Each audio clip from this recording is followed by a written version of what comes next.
Good morning, everyone. Magandang umaga and welcome to our worship this morning, ninth Sunday after Pentecost. And we would like to welcome as well yung mga kasama natin online sa ating Facebook live stream. Natin kami po, please leave a comment sa ating comment section so I can recognize you later on. Okay, so we will begin our worship by singing our opening hymn. So we have even opened us today. And our opening hymn is God of Wonders. And it's paper na pinigay ko sa inyo.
Magsitip po tayo lahat. Pangalan ng Ama, at ng Espiritu Santo. Amen. Mga minamahal sa Panginoon, lumapit tayo ng may tapat na puso at ipahay na ating kasalanan sa Diyos na ating Ama at mamatik sa Kanya ang pangalan ng ating Panginoong Kristo upang tayo ay magkalooban niya na kapatawaran. Ang tulong natin ay nagmumula sa Panginoon. Siyang lumikha ng langit at lupa. Aking sinabi, ipahayag ko ang aking pagsalaksang sa Panginoon. At iyong pinatawad ang aking mga kasalanan. Sabay-sabay po natin pa yung aking mga kasalanan. Diyos, Amang makapangyarihan sa lahat, Amang makapagin, Ako ay isang kaawa-awa at makasalanan, ay nagpapahayag sa iyo ng lahat ng aking mga kasalanan at mga kasama. Nasa pamamagitan ng mga ito, ikaw ay nakasahan ko sa isip, sa salita at sa gawa. At ako'y dapat nasa kapalusahan mo sa panahon ito, at sa kapalusahan walang hanggan. Ngunit po, puso akong lunati at nagsisisi dahil sa mga ito. At dumadalamin ako sa iyo dahil sa walang hanggang kamakain mo. At alang-alang sa banal, walang lunis, o kahit at pagbibilis at mamatay ng iyong ibigay at anak sa Diyos, ay maging mahawagi at magbibigay ang kanawa sa akin. Isa ang bawang kasalanan, at sa tulong ng Espiritu Santo, ay palawangin ng aking kanan, at maging masunurin sa iyong salita hanggang sa wakas, at sa iyong mapag at biyaya, kaya magkaroon ako ng buhay na walang hanggan. Sa pamamagitan ng Yesu Cristo sa aking Panginoon. Amen.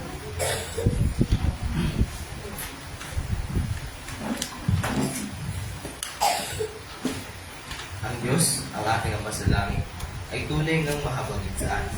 Ibinigay niya ang kanyang bugtong na anak ni Jesus upang maging handog sa pagpatawad ng ating mga kasalanan. Kaya't bilang tinawag na lingkod at sa pamamagitan ng kanyang mga utos, ay pinatawad ko sa inyo ang lahat ng inyong mga kasalanan. Sa pangalan ng Ama, at Anak, at Espiritu Santo. Amen. Manatili po tayo nakatayo.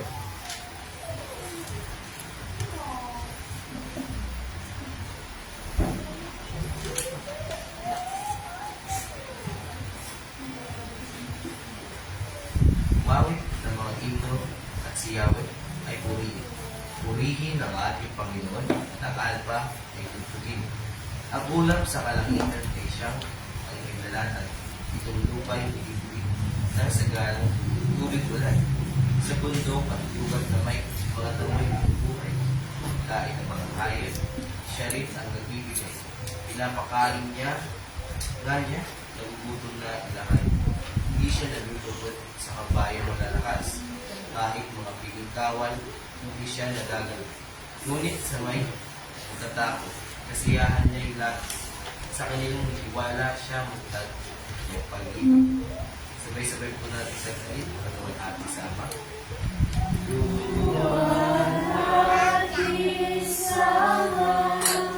At sa anak at sa Espiritu, kung paano noong una, ngayon magpakailanman, walang hanggan.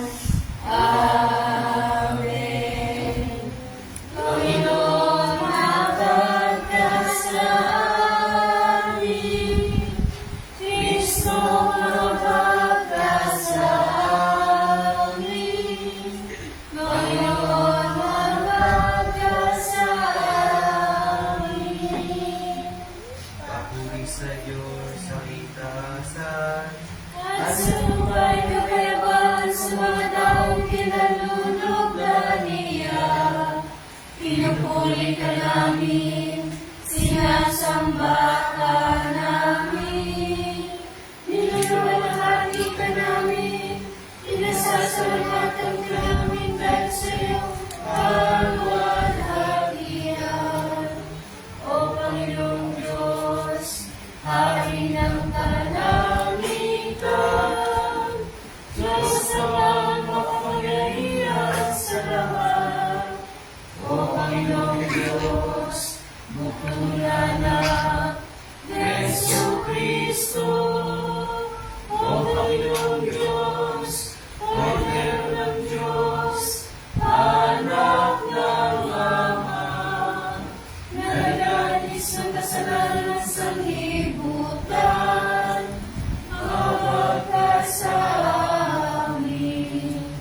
Ikaw na nagalis ng kasalanan ng sanlibutan, tanggapin mo ang aming dalangin.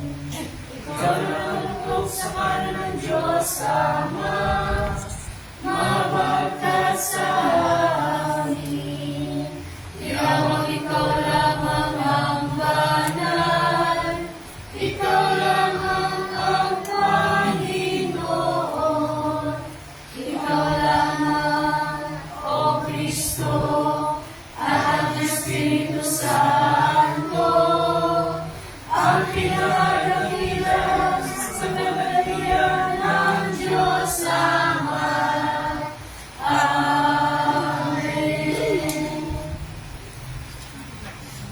Ang Panginoon ay sumayo.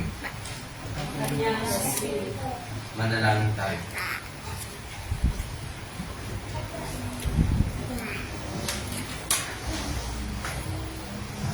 Kapangyarihan at mahabang Diyos.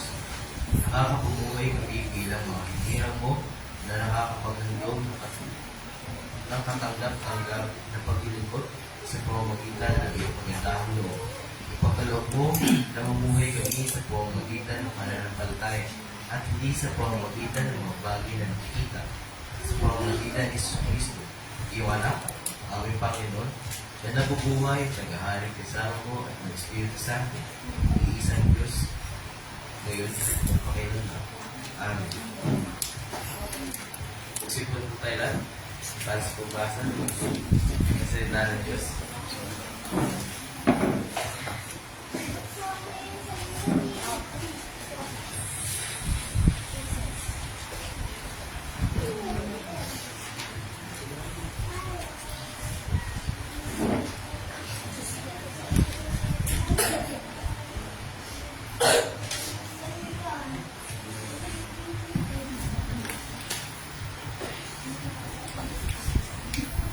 Ang unang pagbasa para sa linggo ay buhat sa aklat ng Genesis, chapter 15, buhisa sa verse 1. At ganito ang sinasabi. Ang kasuluan ng Diyos kay Abraham. Pagkaraan ng lahat na ito, si Abraham ay nagkaroon ng isang pangitain. Sinabi sa kanya ni Yahweh, Abraham, huwag kang matakot. Ako ang iyong kanasag na mag-iingat sa iyo. Bibigyan kita ng napakalaking katimbala. Ngunit sinabi ni Abraham, Panginoong Yahweh, ano pang kabuluhan na nagtimbala mo sa akin kung wala naman akong anak? Wala akong tagapagpanaw kundi sa Eliezer na taga Damasco. Hindi mo ako pinagkaluban, anak. Kaya ang alipin mo ito ang mugumana ng aking pinariyan. Subalit sinabi ni Yahweh, hindi isang alipin ang iyong magiging tagapagpana. Ang sarili mong anak ang magiging tagapagmana mo. Dinala siya ni Yahweh sa labas at sinabi sa kanya, tumingin ka sa langit at masdan mo ang mga bibig. Mabibilang mo ba yan? Hindi makalami ang magiging lahi mo. Si Abraham ay sumampalataya kay Yahweh at dahil dito, siya ay tinuring ni Yahweh bilang isang taong matuwid. At ito ang salita ng Diyos. Ang ikalawang pagbasa naman, buhat sa aklat ng Hebreo,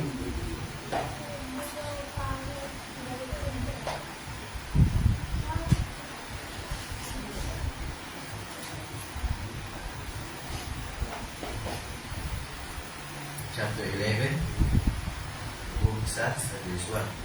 At ganito ang sinasabi, ang pananampalataya sa Diyos. Ang pananampalataya ay katiyakan na mangyari ang ating mga inaasahan at maninindigan tungkol sa mga bagay na hindi na nakita. Kinaligtan ng Diyos ang mga taong noong unang panahon dahil sa kanilang pananampalataya. Dahil sa pananampalataya, nauunawaan natin na ang sanlibutan ay nilalang sa pamamagitan ng salita ng Diyos at ang mga bagay na nakikita ay ginawa mula sa mga hindi nakikita. Dahil sa pananampalataya ng Diyos, si Abel ay nag-alay ng mas mabuting handog kaysa sa inihandog ni Cain. Kaya naman si Abel ay kinilalang matuwid na tanggapin ng Diyos ang kanyang handog kahit patay na. Nagsasalita ko siya sa pamamagitan ng kanyang pananampalataya. Dahil sa pananampalataya, si Enoch ay hindi nakaranas ng kamatayan. Hindi na siya nakita sapagkat kinuha siya ng Diyos. Sinabi sa kasulatan na si Enoch ay naging kalugod-lugod bago siya kinuha ng Diyos. Hindi maaaring kalugtan ng Diyos ang walang pananampalataya sa Kanya, sapagkat sino mang humalapit sa Diyos ay dapat sumasampatayan kay Diyos at siya ang nagbibigay ng gantimpala sa mga humahanap sa Kanya. Dahil sa pananampalataya, kinakinggan ni Noe ang pagpala ng Diyos tungkol sa mga bagay na mangyari. Ngunit hindi pa niya nakikita. Gumawa siya ng isang malaking barko upang siya at ang kanyang pamilya ay maligtas. Sa pamamagitan nito'y nahadulan ang sanlibutan.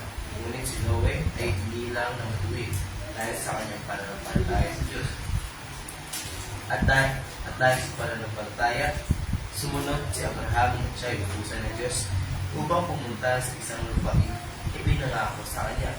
Sumunod nga siya kahit hindi niya alam kung saan siya pupunta.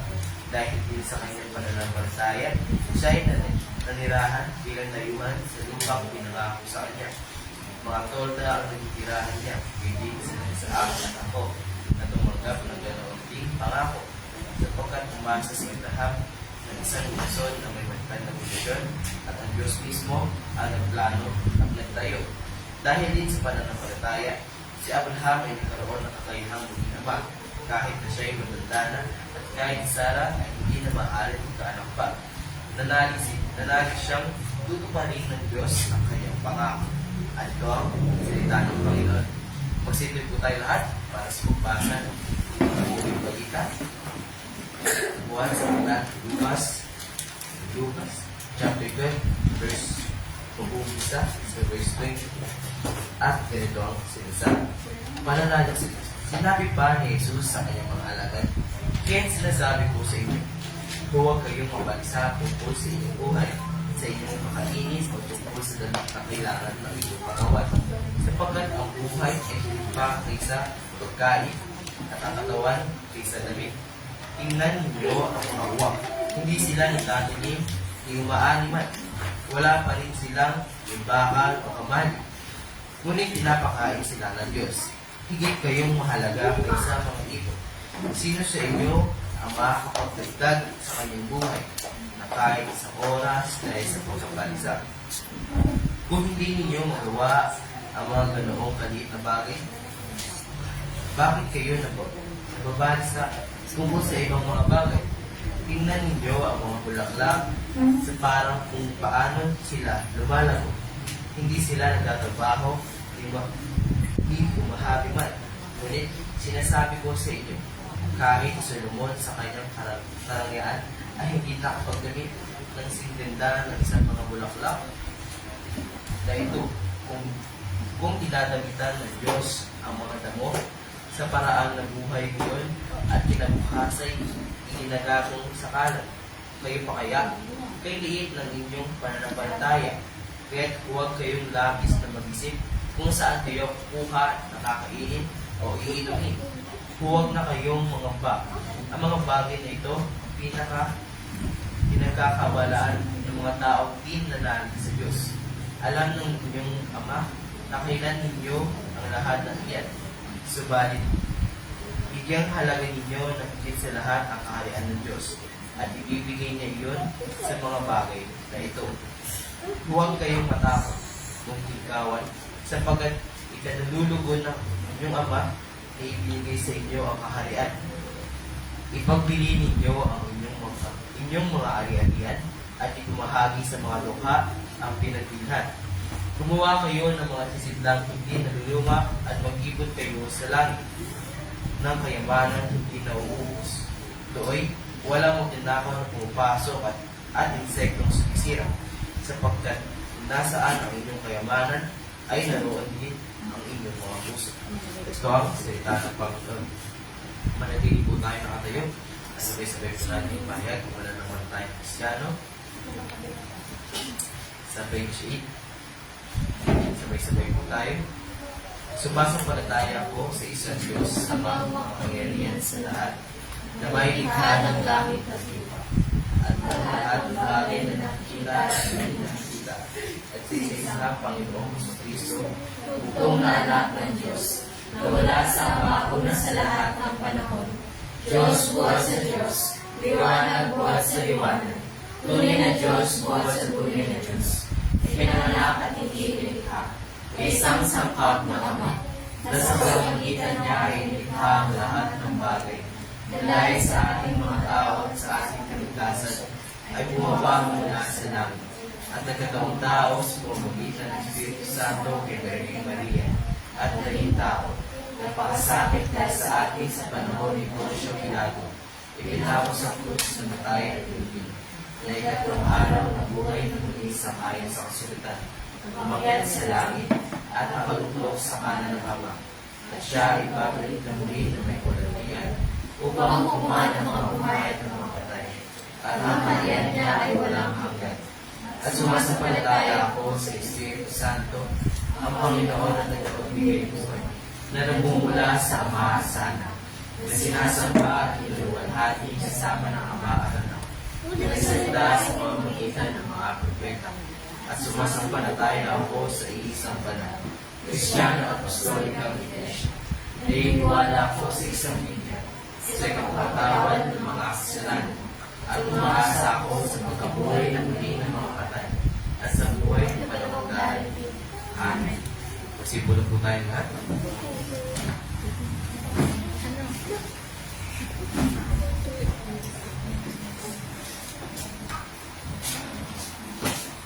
Okay, so we will sing our sermon hymn pa rin sa printed material, Matibay na Sandigan. Siyempre, ang mag-ibig ng pagkanta ay si Leslie.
Pupurihin kita sa lungkot at sa saya.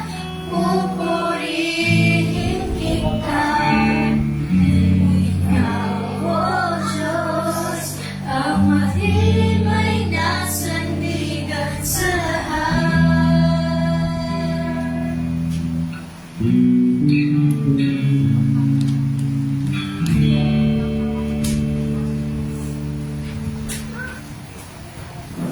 Okay, thank you.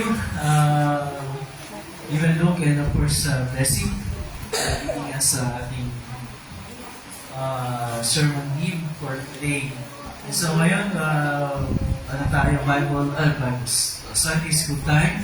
So lahat ng mga Sunday school kids, ang ating teachers ngayon, si Teacher Marian and Teacher Abby. Okay? So Teacher Marian and Teacher Abby. Teacher Ayan, si Aisha. Siya? Si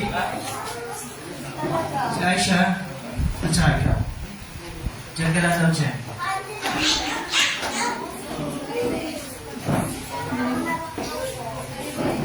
Okay, so, Abby?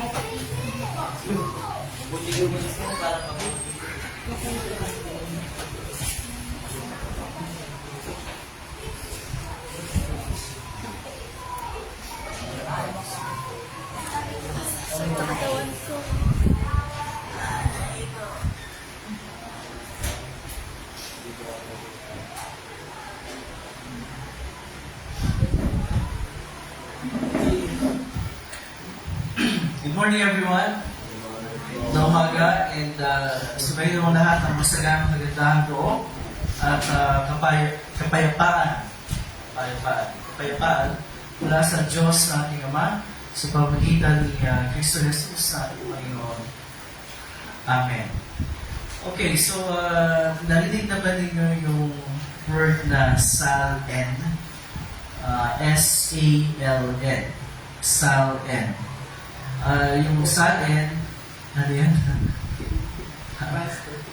Yung Salin, password naman yun. Saln.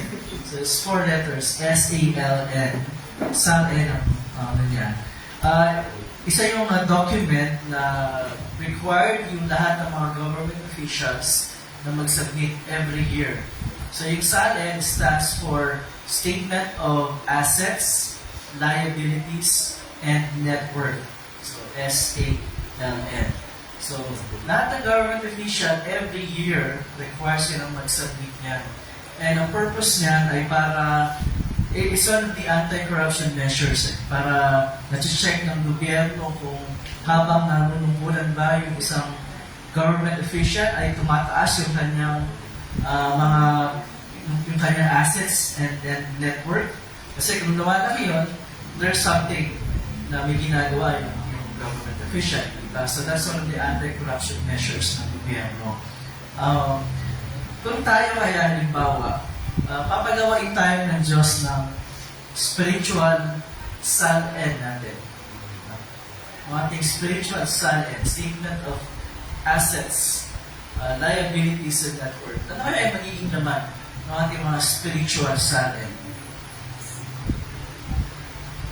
But for sure, kung batay lang dun sa ating sariling likas na kalagayan, di ng mga sinners, di ng mga makasalanan, walang magiging laban yung Saln natin kundi puro liabilities. Puro pananagutan. Walang assets, walang net worth, puro liabilities. Pananagutan sa Diyos at pananagutan sa kapwa. Yun ang magiging naman ng Saln natin. Magiging ano siya, mayaman tayo sa liabilities. Yun ang lalabas doon. Meron tayong ginawang spiritual Saln.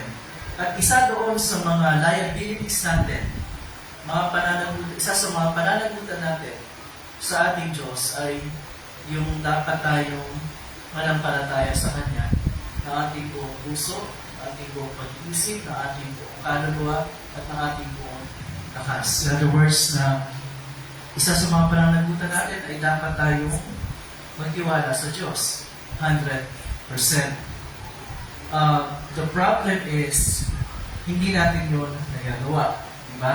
None of us, no one na nabuhay sa nakalipas at nabubuhay sa kasalukuyan at mabubuhay pa sa hinaharap ang maaaring magsabi na nagtitiwala siya sa Diyos ng 100%. No one. Hindi tayo, wala kang perfect eh, di ba? So even our faith in God is and will never be perfect. Pero yun ay pananagutan natin sa Diyos in a manner of speaking. At kung tayo ay hindi nagkakaroon ng 100% pagtitiwala o pananalig o pananampalataya sa Diyos, isa sa mga nagiging epekto na sa buhay natin, practically speaking, isa sa mga causes ng ating pag-aalala, or totally, hindi ko pwede sabihin totally wala tayong pananampalataya sa Diyos. We are believers in Christ. So hindi pwede sabihin, as far as we are concerned, na wala tayong pananampalataya. Pero, maraming magkakataong sa buhay natin, yung faith natin, yung trust natin sa Panginoon, is not 100%. And again, it results to us worrying. Yung isa sa mga bunga ng katulad ng sinabi ng Panginoon Jesus sa Ebanghelyo kanina. Ang sinabi niya, do not worry. Huwag kayong mag-alala tungkol sa mga bagay na kailangan nyo sa buhay na ito. Sa pagkain, sa damit, at sa iba pa. Di ba? Yung sabi ng Panginoon, do not worry. And then, towards the mid, sa mid, sinabi niya, na the reason why nag-worry kahit yung mga mananampalatayang Kristiyano is because yung ating pananampalataya ay hindi ganun kalakas, hindi ganun kalaki. Yun ang diagnosis ng ating Panginoon. Bakit? Kahit tayong mga Kristiyano ay nag-worry sa mga bagay na kailangan natin sa mundo ito. And then sinabi na hindi dapat. No? Sabi niya, do not. So pag sinabi ng Panginoon na do not, ibig sabihin, wag, hindi ba? Huwag tayong mag-aalala. And if we do, ano yung sa harapan ng Panginoon? If we do, tayo ay nagkakasala sa Panginoon kasi hindi natin ginagawa. Not worry, kasi sabi niya, yung mga halaman, yung mga bulaklak, yung mga ibon, di ba? Nagsusurvive sila. Pero, sino ng kanilang mga kailangan sa araw-araw? Ang Panginoon. Sabi pa niya, yung pinakamagagandang bulaklak. Kahit si Solomon, si Hari Solomon, yung pinakamayamang hari na nabuhay sa kasaysayan, nagdamit ng mga magagarang damit. Sabi ng Panginoon, kahit si Solomon hindi nakapagdamit ng damit na kasing ganda ng mga bulaklak. So parang wala ng mga nag-aalaga. Yung yung mga buhay ito, hindi yung mga tanim na inaalagaan ng mga tao. At sabi ng Panginoon, mas mahalaga ba kayo kaysa sa mga bagay na yun? Mas mahalaga ba yung bulaklak? Mas mahalaga ba yung mga ibon? Mas mahalaga ba sila kaysa sa inyo? Ang sagot doon, of course, is hindi. Mas mahalaga tayo sa Panginoon, tayong mga tao. Kasi tayo nga yung tinatawag na the crown of God's creation. Tayo ang crown sa Tagalog. Basta tayo yung pinaka sa lahat ng mga nilikha ng Panginoon. We are created in God's image, di ba? So, taglay natin, at least sa ating original na kalagayan, yung image of God na nawala dahil sa kasalanan. Pero, ang babala ng Panginoon sa Ebanghelyo is not just against us worrying. Kasi yung pag-aalala, yung simpleng pag-aalala na ano ba yung meron ba akong gagamitin para sa bukas, nabukasan, may pagkain ba, may ganito pa, may ganyan ba. Yung simpleng pag-aalala, isang bagay na kahit sa ating mga Kristiyano ay nandyan. Diba? Pero yung babala ng Panginoon dito is not just against simple worrying. Mas malalim pa doon. Ano yun? Yung sinabi doon sa bandang dulo ng Ebanghelyo na itong mga bagay na to ang pinagkakaabalahan ng mga tao sa mundo, yung mga hindi nananampalataya. So therefore, ang babala ng Panginoon is not just against simple worrying, but running after. Okay? Running after the things of the world. Ibig sabihin ng running after the things of the world yun yung mindset ng mga walang pananampalataya na umiikot na yung buhay nila sa pagbuhos ng kanilang atensyon para makamtan yung mga bagay na panlupa. Yun yung mga walang pananampalataya eh. Doon na umiikot ang kanilang buhay eh. Para sa kanila, ang buhay ay tungkol lamang sa pagkain, sa pananamit, sa kayamanan, at sa ito at sa ganyan. Pero ang sabi nga ng Panginoon, hindi tayo ganun eh. Kasi ang buhay natin higit pa sa mga bagay na yun. So, what the Lord is warning against is not just simple worrying, but yung running after yung mga bagay na pangmundo. Yung umiikot ang buhay, ang atensyon sa mga bagay na yun. Kaya nga sa bandang dulo, sinabi pa rin niya, kung nasaan ang inyong kayamanan, nandoon ang inyong puso. Okay? Kung nasaan ang inyong kayamanan, nandoon ang inyong puso. So kung ang ating kayamanan ay ang mga bagay sa mundo ito, nandoon ang puso natin. At kung nasaan ang puso natin, yun ang practically ang Diyos sa buhay natin. Kaya yung pag-aalala, pag nag-escalate siya, yung simple worrying, nag-escalate siya na nag-escalate, ang hahantungan niyan ay ano, na Diyos natin ang mga bagay sa mundo ito. Kaya ang sabi ng Panginoon, do not worry. Kasi doon nakahantong yun eh. Doon ang punta nun. Na ang ating pagtitiwala ay magpupunta na lamang sa mga bagay na pangsanlibutan. And anong commandment ang nilalabag sa ganung pangyayari? Ang first commandment, di ba? Palagi yan eh. Palagi ang first commandment ang nalalabag. Ang unang utos na nagsasabi sa atin na huwag tayo magkakaroon o sasama sa ibang Diyos, maliban sa atin. Kasi yung mga bagay sa mundo ito, kayamanan, kasikatan, pagsisaya, di ba ba? Yan ang mga bagay na sinasamba ng mga tao sa mundo. Sinasamba in a sense na nandun ang puso nila sa mga bagay nila. Okay? Hindi nyo makita, kasi pag sinasamba, ang konsepto, niluluran, nadasalan, hindi, ang ibig sabihin ng sinasamba o yung puso mo nandun sa mga bagay na yun, nandun ang pagtitiwala mo, kung umiikot ang buhay mo, yun ang sinasamba mo. Diba? And so, the Lord is warning us against being led doon sa kasalanan na yun, na mag-uumpisa sa simpleng pag-aalala. Doon start siya eh. Ang lahat ng bagay nagsisimula sa maliit. Diba? Hanggang sa hindi yan na check, lalaki siya ng malaki. The same thing doon sa sinasabi ng Panginoon sa Kristo. Simple worrying would lead doon sa danger of really worshiping, running after the things of this world. At hindi yun dapat. Hindi dapat. Kasi nga ang Diyos ang ating dapat na pagtiwalaan at takutan at mahalin ng ating buong puso o mahigit sa lahat ng bagay. We should not be running after those things kasi higit pa ang buhay natin sa mga bagay yun. Ano ang dapat nating pinaghahandaan at hinahanap at pinapagyaman sa buhay natin? Yung kaharian ng Diyos. At ang kaharian ng Diyos ay hindi na isang physical location. Ang kaharian ng Diyos ay kung ang Diyos ay naghahari sa puso natin. That is one of the things na ibig sabihin ng kaharian o paghahari ng Diyos as far as the Bible is concerned. So, bawat isa sa atin ng tito na nananampalataya kay Jesus bilang ating Panginoon at tagapagligtas. Nasa puso natin naghahari ang Diyos. Nandito na sa ating puso yan. At yan ay isang bagay na napasa atin, hindi dahil sa pinagsikapan natin, hindi dahil sa pinaghirapan natin, biniyaran natin, pinagtrabuhan natin. Hindi. Ito ay kaloob ng Diyos sa atin.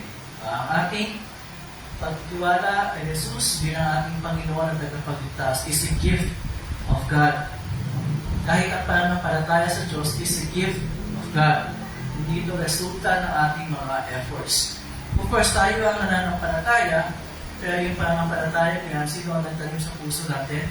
Ang Diyos, ang Espiritu Santo, sa pamagitan ng kanyang salita.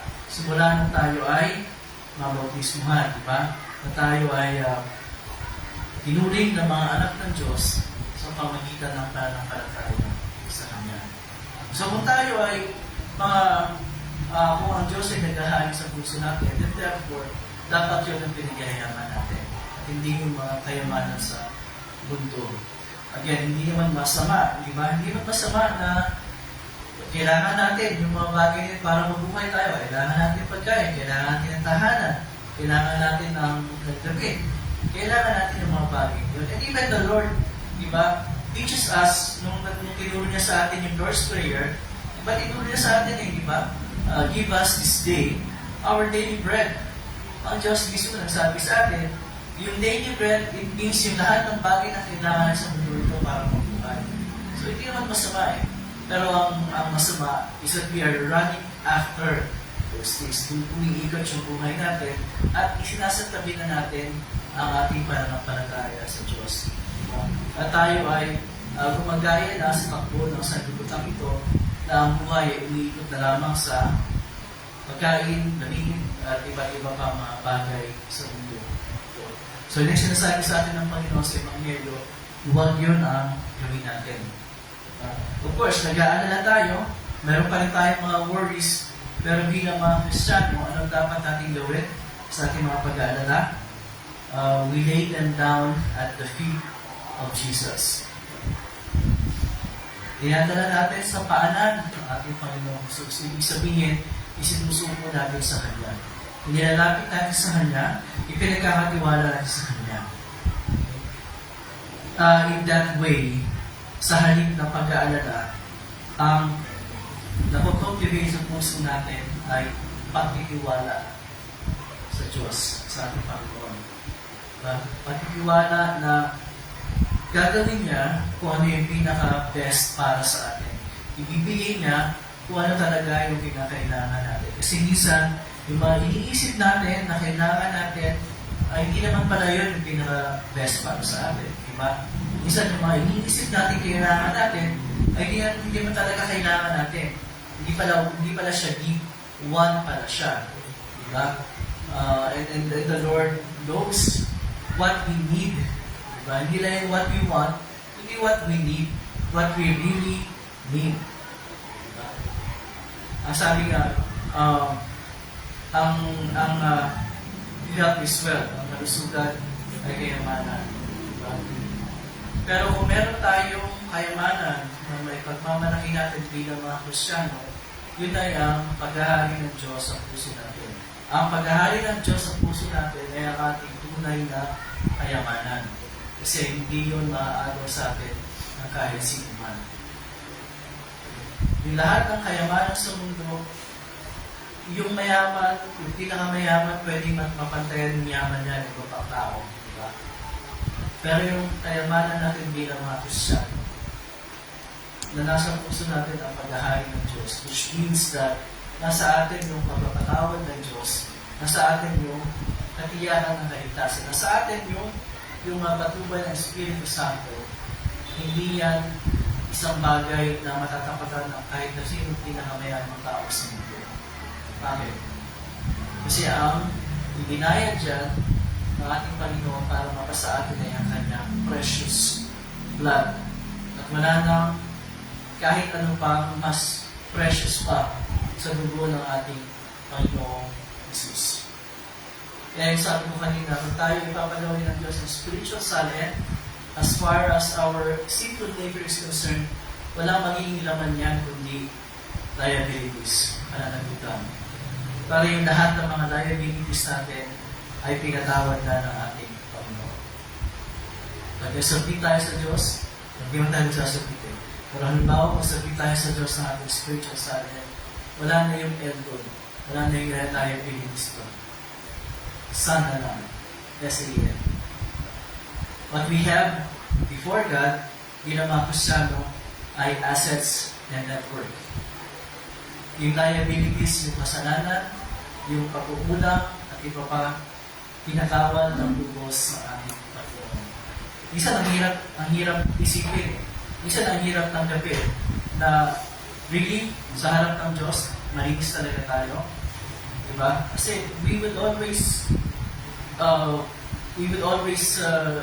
be reminded na yung mga nagagawa nating kasalanan, di ba? Yung ating imperfections, yung ating mga shortcomings, we will always be reminded of those things. At dahil dyan, nahihirapan tayong istanggapin yung katotohanan na talagang sa harap ng Diyos malinis na tayo, but we are. Yun ang sinasabi ng Biblia sa atin, we are, in fact, malinis na sa lahat ng ating kasalanan. Ano ba ang sabi ni Juan sa kanyang unang liham? Nililinis tayo ng dugo ni Jesus sa lahat ng ating kasalanan, lahat. Diba? Pag gawin nyo, meron tayong kinakatang pagdero ng Diyos nag-aalis ng kasalanan ng sanlibutan natin mga tao. Gano'ng karami kasalanan na inaalis ng ating Panginoon? 99.9%? Hindi, it's 100%. Kasi pag 99.9%, meron pa rin natitira. At kung meron pa rin natitira, hindi pa rin tayo pwedeng pumasok sa kaharian ng Diyos. Hindi pa rin pwedeng maghari ang Diyos sa puso natin. Kasi ganun mangyayari. But because 100% na nililis ng Diyos ang lahat ng ating kasalanan at karumihan, therefore nag-aari ang Diyos sa puso natin at meron tayong katiyakan na tayo ay papasok sa kanyang kaharian. Assets and network, that's what we have bilang mga Kristyano. At isang itap, ano ba yung mga assets and network natin bilang mga Kristyano? We have the full forgiveness of our sins. We have the assurance of salvation. And we have the guidance of the Holy Spirit. Manandang tumitiyak na habang nandito tayo sa mundong ito, sa ating paglalakbay, in our journey, papunta sa kaharian ng Diyos. Nagtatapangan tayo, patigiso, pero patuloy tayo ibabako ng Diyos. Again, dahil ang ating destiny at ang ating future ay sadyado na ng Panginoon ng ating Panginoon Jesus. Kaya, therefore, we should not worry about the things of this world kasi higit pa rin ang ating buhay. Diba? Meron tayong ibang buhay pa naghihintay sa atin doon sa tahanan ng Diyos sa Kanyang kaharian. That's what we are looking forward to. Diba? Yun ang tinatanaw natin. Yun ang pinagsisikapan natin na manatili sa puso natin sa pamamagitan ng Espiritu Santo. And we will get there. Hindi tayo pababayaan ng ating Panginoon. The worries of this life, nilipas din yan. Parang pakiramdam. Di ba? Yung pakiramdam, yung damdamin, lumilipas yan eh. Lalo pag hindi naman talaga totoo. Meron tinatawag na ano yun? Yung damdaming lumilipas at pansamantala lang. Ano tawag na po? Wala ko Kain mo lang alamin. Meron ganyan eh, diba? Merong damdamin, it's just feeling, pakiramdam lang yan. Diba? May ganyan eh. Kita mo yung, kita ni Bessie yung ano yan, crush niya, diba? Yun ay damdamin for the moment, diba? Pero lumilipas yan eh. Diba? Unless you found the one, diba? Pang-habang buhay talaga yun. But otherwise, lumilipas ang damdamin. Pero yung ating buhay na naghihintay sa atin sa kaharian ng Diyos, hindi yan damdamin lumilipas. Hindi yan damdamin eh. Yan ay fact. Yan ay katotohanan. Na ang saligan ay ang buhay, kamatayan, at muling pagbubuhay ni Jesus. Ang ating Panginoon na kapagtas. Doon sa kinatarating kanina, ang ating matibay na sandigan, di ba? Sa kita ng bagyo, pupurihin kita. Sa lungkot at sa saya, aawitan kita. Ikaw, O Diyos, ang matibay na sandigan sa lahat. At ang di malilit na kapayapaan ng Diyos yung mag-iingat sa ating mga pusong pag-iisip sa pamagitan ng Kristo Jesus na ating Panginoon. Amen. Okay, so at this point, tayo ay dadako sa ating paghahandog. Sino may tinawag the last time? Si? Then, so ngayon naman si Roxanne.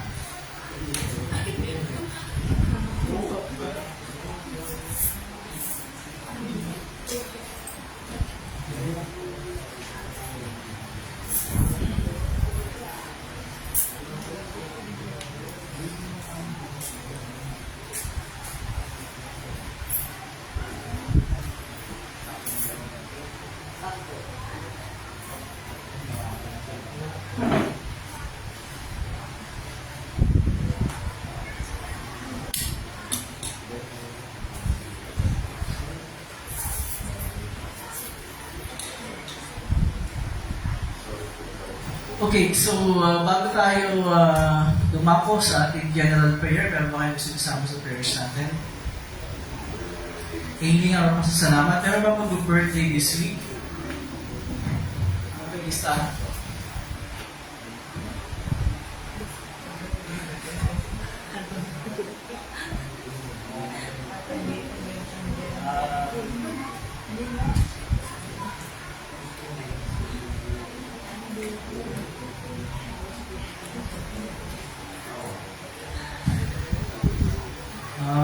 Okay, so wala na lang kayo kasi tama. Matagal pa. Next ang mga birthday ay 22 and 26. Alam ba?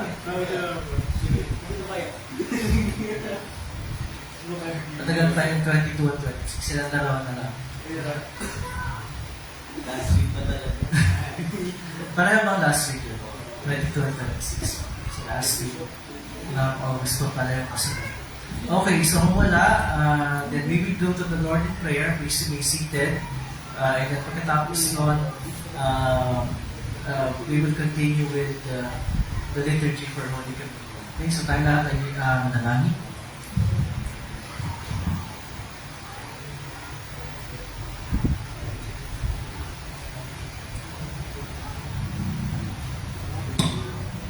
Makapangyarihan at napakamahabaging Diyos, Ama ng aming Panginoong Kristo, pinasasalamatan ka namin sa lahat ng iyong pagandahang loob at mga kaawaan. Lalong-lalo na sa pagkakaloob mo sa amin ng iyong pinakamamahal na anak at sa kapayagan ng iyong kalooban at biyaya. Isinasamo namin ay tanim mo sa amin ang iyong salita upang ito'y aming maingatan ng may mabubuti at matatapat na puso at magbunga sa pamamagitan ng matyagang pagtupad. Matayin din namin isinasamo na iyong pagharian at pamahalaan ng iyong iglesyang naganap kasama ang mga pastor at mga manggagawa nito upang aming maingatan ng kadilisayan ng salita ng kaligtasan. Sa pamamagitan niyon ay tumibay ang aming pananampalataya sa iyo, maragdagan ang aming pag-ibig sa lahat ng aming kapwa at umunlad ng iyong kaharian. Magsubukan ang mga manggagawa sa iyong anihan at tingapin mo ang iyong mga isinugo upang ang iyong salita ng pakikipagkasundo ay may pahayag sa lahat ng tao at ang Ebanghelyo ay may pangaral sa lahat ng tao ng daigdig. Ipagkaloob mo rin ang kalusugan kamadalang sa lahat ng nasa katungkulan, lalo na sa Pangulo ng aming bansa sa lahat ng likod ng pamahalaan. Ipagkaloob mo sa kanilang biyaya makapamahala ay sa iyong kaluguran, sa pagpapanatili ng katwiran at sa pagsupis ng mga masasama. Nang sa gayon makapamuhay kami ng payapa at iwasay sa kabanalan katapatan sa lahat ng bagay. Alawin mo, Panginoon, na yung Espiritu Santo ang lahat ng nasa pamimigati, pangailangan, kahirapan sa pagsilang, sa bingit ng kamatayan, o sa alinmang kapahamakan, lalo-lalo na ang mga nagdurusa dahil sa iyong pangalan at sa iyong katotohanan. Nawa'y tanggapin nila at kilalanin ng kanilang kapigatian bilang kapayagan ng iyong makaamang kalooban. At dahil kami nararapat kang tumanggap ng iyong puot at maraming kang parusahan, gayon pa man, ipinamamay namin sa iyo, O mahabaging Ama. Huwag mong limunin ang kasalanan ng aming kabusbusan at ang aming maraming pagsuway, kundi alang-alang sa iyong walang hanggang kabutihan, biyaya at walang pagbabagong pag-ibig, ay pagsanggalang mo kami sa lahat ng kapinsalaan kapanganiban ng katawan at kaluluwa. Ingatan mo kami sa bulaan at nakasisirang doktrina, sa digmaan at pagdanak ng dugo, kasado, sa kapahamakan sa apoy at tubig, sa malalakas na hangin at bagyo, sa kakulangan ng ani at tutong, sa panlulumo ng puso at kawalang pag-asa sa iyong kahabagan at sa kasumpang-sumpang kamatayan. At sa lahat ng sandali ng pangangailangan, ipakilala mo ikaw ang aming laging sakdolo, ang tagapagligtas ng lahat ng tao, lalong-lalo na sa aming mga sumasampalataya.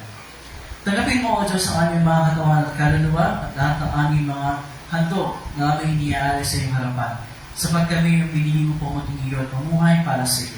Kasama po sa aming panalangin ang lahat ng aming mga kapatid na hindi po namin kasama ngayon. For whatever reasons, kayo po ang kumalinga sa kanila at nawa sa mga darating pagkakataon na hindi po namin silang kasama.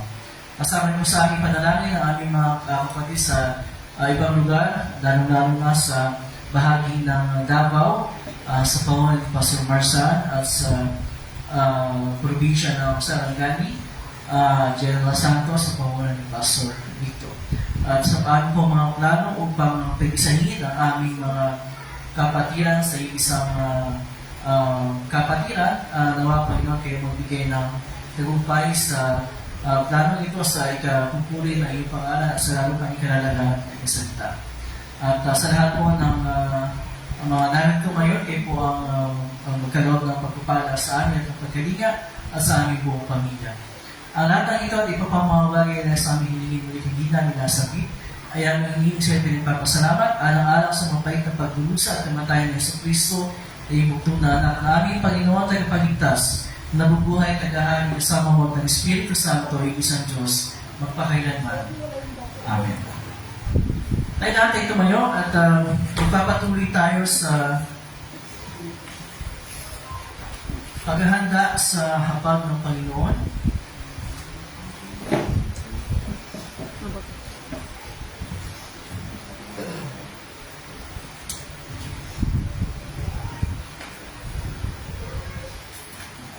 Ang Panginoon ay sumayo at ang kanyang Espiritu.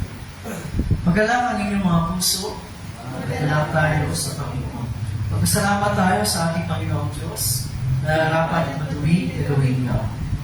O Panginoon, amang banal, makapangyarihan, walang hanggang Diyos, tunay na marapat, matuwid at kapuri-puri, na kami ay dapat magpasalamat sa iyo sa lahat ng panahon, sa lahat ng dako, nakasama ang iyong bugtong na anak at ang Espiritu Santo ay isang Diyos, isang Panginoon.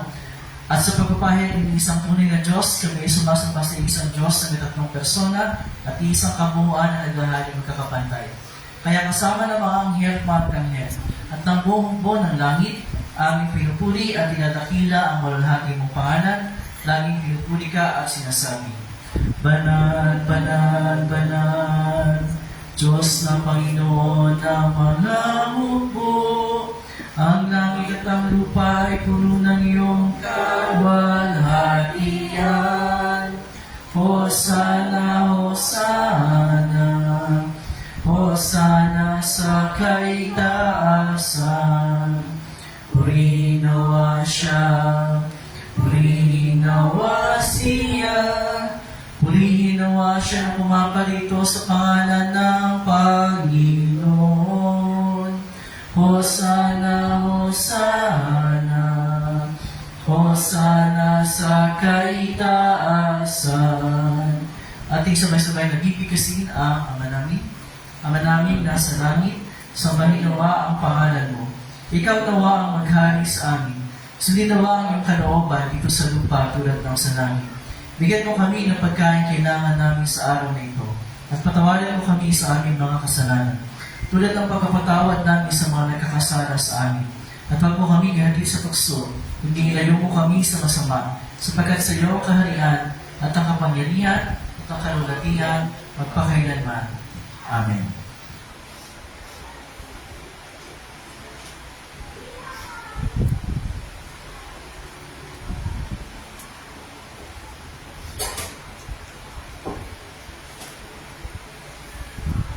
Ang ating Panginoong sa Kristo nagiging siya'y pagkaluwa ay lumampot ng tinapay at patapos pasalamat sa Diyos. Ito ay pinagpira-pira sa binigay sa mga nagat at sinasabi, kunin niyo ito at kanin. Ito ang aking katawan na binibigay para sa inyo. Gawin ito bilang pag-alaala sa akin.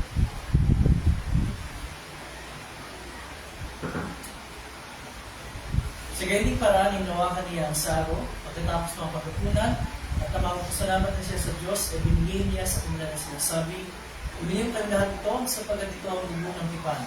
Ang aking dugo na bubuhos tayo sa marami. Sa ipagpapatawad ng mga kasalanan. Gawin ito sa inom kayo ito bilang pag-alaala sa akin.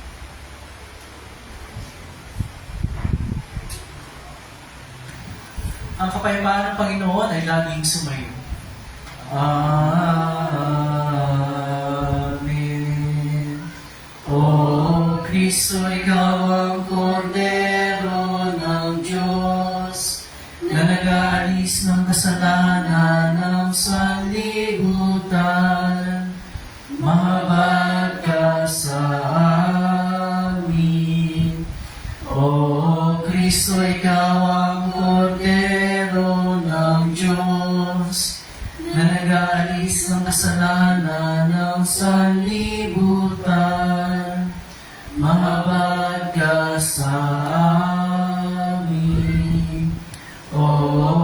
Kristo, ikaw ang kordero ng Diyos na nag-aalis ng kasalanan ng sanlibutan. Ipagkaloob mo sa amin ang iyong kapayapaan. Amen.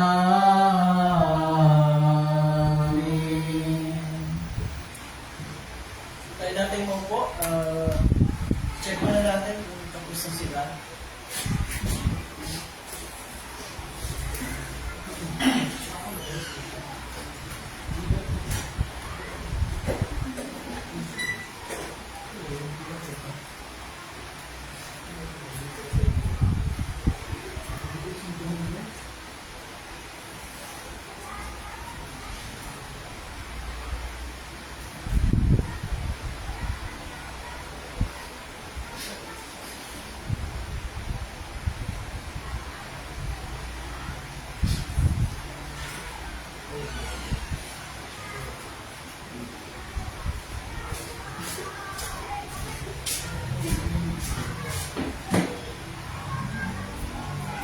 Okay, so dahil hindi pa sila tapos, yung mga nandito muna, tayo lahat ay salo-salo sa kapat ng Panginoon, at italipid ang kanamuli ang mga dugo, malalik na tinapay at alak sa pagkakatawan ng mga kasama.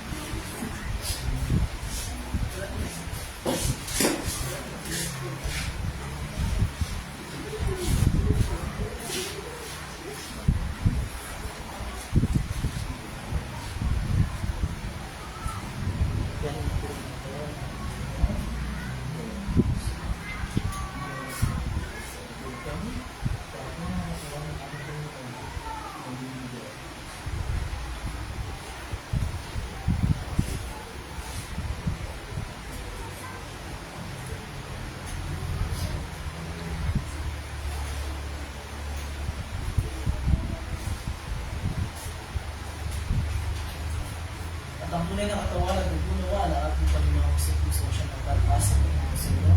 Sa tunay na pananampalataya kung sa tunay na walang hanggan. Ibawang kayong nagkakayapaan at lalakan sa iyong puso. Amen. Kasi, ako na lang.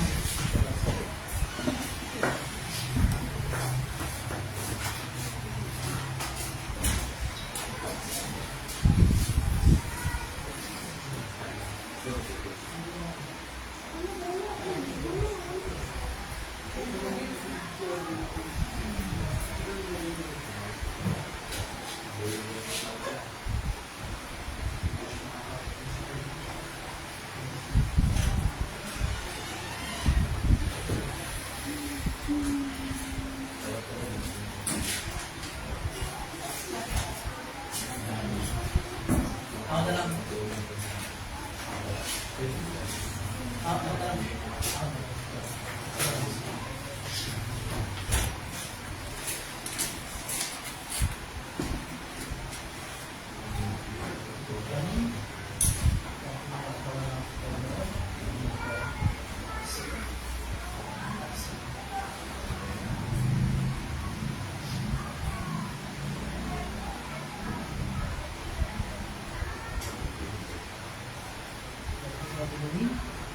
Ito ang putong ito po na ating Panginoon. Ang nalubos ang mga anak sa iyo. Ito ang katawag ng mga sa iyo.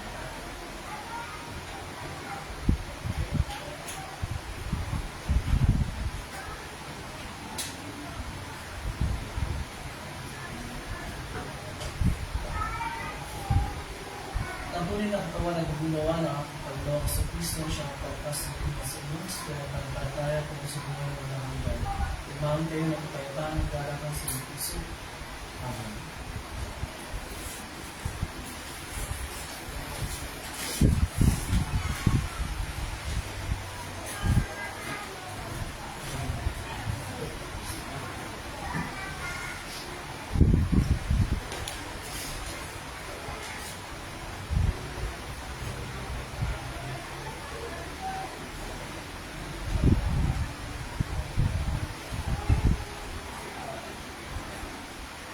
Amen.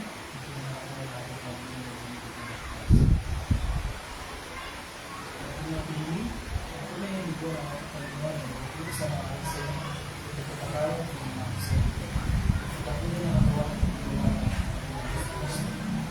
ang siya magpalakas sa Pilipinas. Sa iyo ng pagkakatawa ng sa Pilipinas.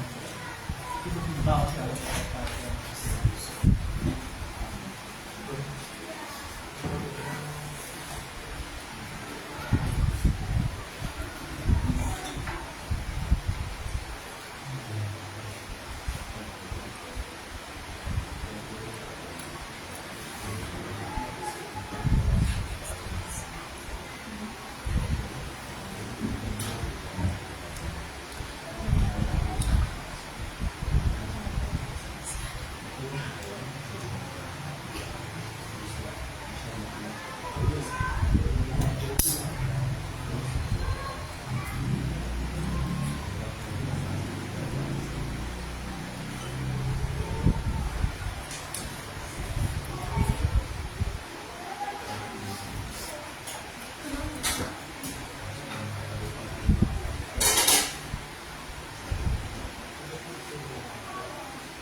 Tayo natin tumayo at ating gamitin ang pag-iao sa kapayapaan. My God. Panginoon, ngayon ay hayaan mo na ang iyong lingkod ay pumanaw sa kapayapaan ayon sa iyong pangako. Sapagkat nakita ng aking mga matang iyong pagliligtas na ihanda mo para sa lahat ng mga bansa. Tatanggaw sa mga hentil at magbibigay karangalan sa iyong bayang Israel. Luwalhati sama at sana at sa Espiritu kung paano muna ngayon magpakailanman walang hanggan. Amen. Papasalamat natin ang Panginoong Diyos sa pagkasya ay mabuti at ang kanyang pag-ibig ay pang walang hanggan at mananatili. Pinasasalamatan ka namin, Diyos, ng mga Panginoon sa lahat, sapagkat pinaginhawa mo kami sa pamagitan ng sakramentong ito. Pinayadalangin namin sa pamagitan ng kaloob nito, ay palakasin mo ang aming pananampalataya sa iyo, at panigasin mo ang aming pag-ibig sa isa't isa. Alang-alang kay Jesucristo ang aming Panginoon, na nabubuhay at naghahari kasama mo at ng Espiritu Santo, iisang Diyos magpahayagman. Amen. Ang Panginoon ay sumayo. Purihin natin ang Panginoon. Pasalamat tayo sa Diyos. Nabigyan niyo ang pagpapala ng Panginoon. Magpalagay ginawa ng Panginoon at ingatan. Paliwanag ginawa ng Panginoon ang kanyang mukha sa iyo at mahabag sa iyo. Iliyang gawa ng Panginoon ang kanyang mukha sa iyo at bigyan ka ng kapayapaan. Amen. Amen. Amen. Then po, before we sing our closing hymn, let's call our kids for their lesson presentation.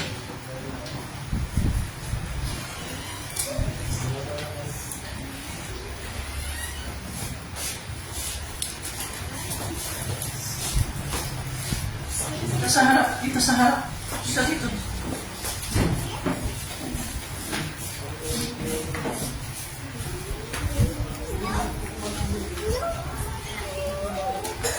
Asan ang kamay? Asan mga kamay? Okay, so mga kids natin. And let's hear from them, Teacher Marian and Teacher Bessie. Go ahead. And, sorry, Teacher Marian and Teacher Abby. Sorry.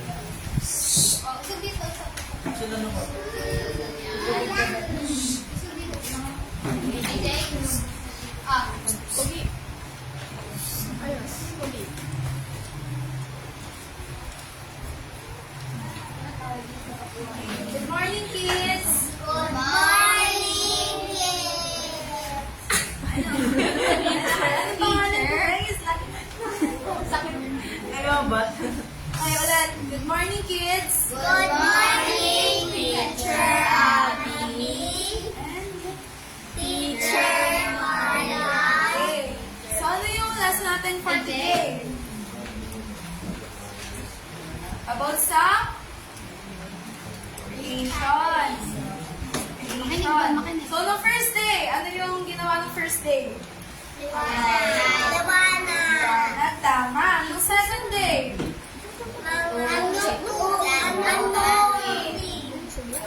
Mga halaman. Second day pala. Second day ba yun? Ano? Ano tubig? Tapos yung Ulam. Ulam. tama, is sky. Nung third day, ano yung ginawa ng third day? Mga halaman. At ano? Tama, pinagsama-sama yung water para lumitaw yung land. Para magkaroon ng ano, ng H. Halaman. Okay. Nung fourth day, May sayonara. very good guys. Okay, after ng fourth day, ano yung fifth day? Ano yung ginawa ng fifth day? Ano? Mga hayop saan? Saan? Water and the sky. Ibon. Tama. Mga hayop sa langit tsaka sa lupa. Kalitan pa lang tayo, guys. Tapos nung sixth day, ito na ang favorite niyo, sixth day. Ebat alan. Tapos, ano yun sa ano, sa lupa? Ano yung mga hayop sa lupa? Mga hayop sa lupa, yung mga o yung mga may ilap, maamo, mga malalaki o mga maliliit, basta nasa lupa, sa 6th day yun. Nung 7th day, nag-rest, tama, kasi napagod siya, di ba? Napagod siya kasi gumawa siya buong 6 days, so nagpahinga siya. So ano yung moral lesson natin? Kapag nakita natin yung ginawa ni God, ano yung dapat natin gawin? Tama, pangangalagaan. Sisirain ba natin? Hindi. Kaya huwag kang magtatapon kung saan-saan. Okay, memory verse.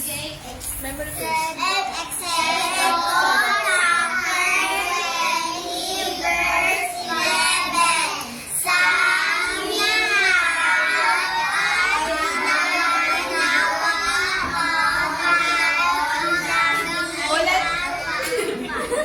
Ulit. Parang ulit.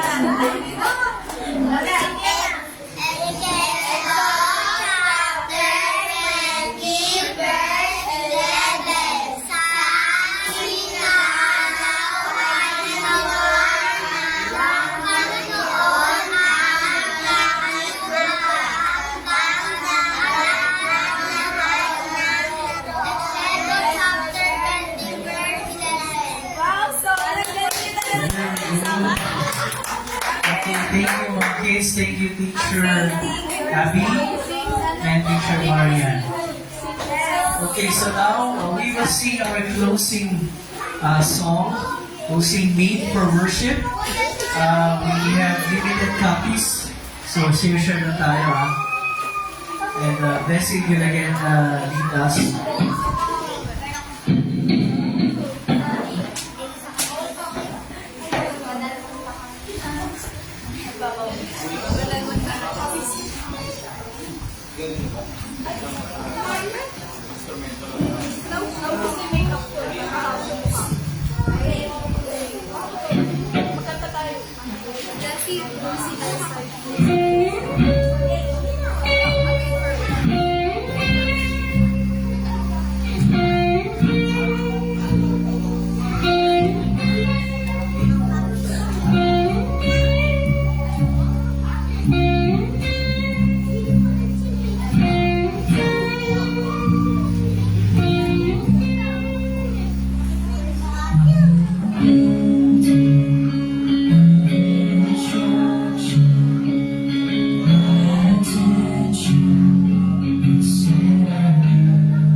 Okay.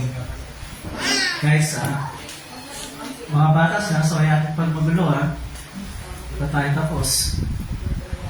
Okay, good morning everyone. Good morning and welcome sa ating nagipagsamba ngayong umagang ito. Sa mga kasama natin online, welcome dito sa inyo lahat. At meron ba nag-name ng comment? Si Ate Crystal po. Ate Crystal, Si Papa, Mama. and si Kuya Dennis at saka si Yip and Luke. At si Yip and Eddie and Luke. Yan, omnipresent kayo. Kung kayo nakito niyo. So welcome po sa inyo lahat na kasama natin online. And walang mag-birthday ngayon. So wala tayo nakanta ng happy birthday sa last week pa. 22 and 26 yung mag-birthday. Dalawa yun. Okay, so announcement, of course, we have yung ating regular meeting after ng ating after. And then, wala na akong announcement dito. Yung mga okay, ano kayo? Wala na ako sabi.